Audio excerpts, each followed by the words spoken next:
Alam mo ba ang iyong gagawin pag ang sinasakyan mong bangka tumaob sa gitna ng karagatan, katulad ng nangyari kamakailan sa Tawi-Tawi?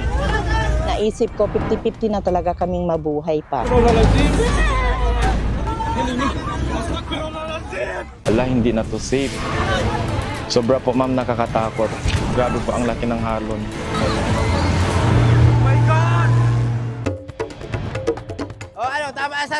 Sa usapang alamang, alamin kung bakit lamang na lamang ang Bicolandia. 40 years na po kami na gumagawa ng ganyan. Ganito po paglalagay ng alamang sa tapi para madali matuyo po siya. 1/4 po itong bilog. Perfect sa pinya na may dinaila. Na may tamis-tamis siyang konti. Tindera ng gulay sa Rizal, bakit binaril?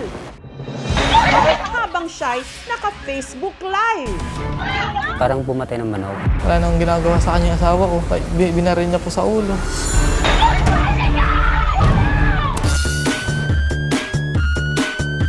2026 na. Pero bakit budots pa rin ang isinasayaw at ikinakanta sa mga probinsya? Wala may nag-expect nga na viral na mong sayaw. Hindi nga mga isa sa content sir. Sabay sa budos nga, samot na naisap. Every time na piniplay namin yung budots, na-enjoy yung tao, parang naha-hype sila. Sikat din kasi talaga sa Mindanao, budots. Yes to dance. No to drug. Nakatanggap po kami ng impormasyon tapos ng aming warrant of arrest. Aktor at dating Senador Bong Revilla at ilan pang matataas na opisyal ng DPWH nakakulong na. The informations allege that the respondents conspired to facilitate the release of approximately 76 million pesos. Naniniwala kami hindi niya kayang gawin ito. Bakit siya magnanakaw? Napakarami niya ng pera. Kaugnay ng mga anomalya sa flood control project sa Bulacan. Kung may bakal na yan hanggang doon. Yun dyan, nakabaon lang ang pantay lang siguro yan dyan eh. Natabunan na lang. Grabe bahay ko. Nasa loob ng bahay ko yung baha. Dapat makulong yung mga kurakot na yan. Nakakainis. Sa patuloy na investigasyon, ang tanong pa rin, sila lang ba ang mga dapat managot? Panawagan naman ng mamamayan, simple lang yan. Lahat ng sangkot dapat managot.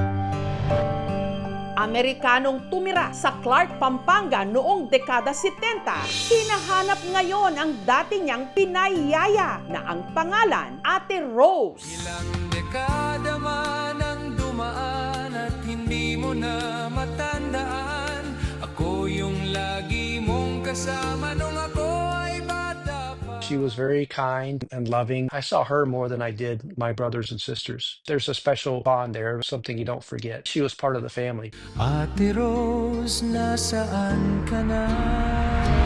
Nakita ko yung face niya, parang familiar.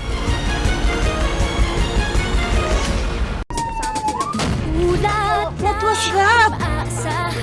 Ito ang Tacloban na dinatnan namin. Isang masamang panaginip. I survive! Ganda ng driver ko. Hindi ako makapaniwala. Ang ganda ng ngipin. Ako po ang inyong kapuso. Pero so sweet. Mabuhay from the Philippines!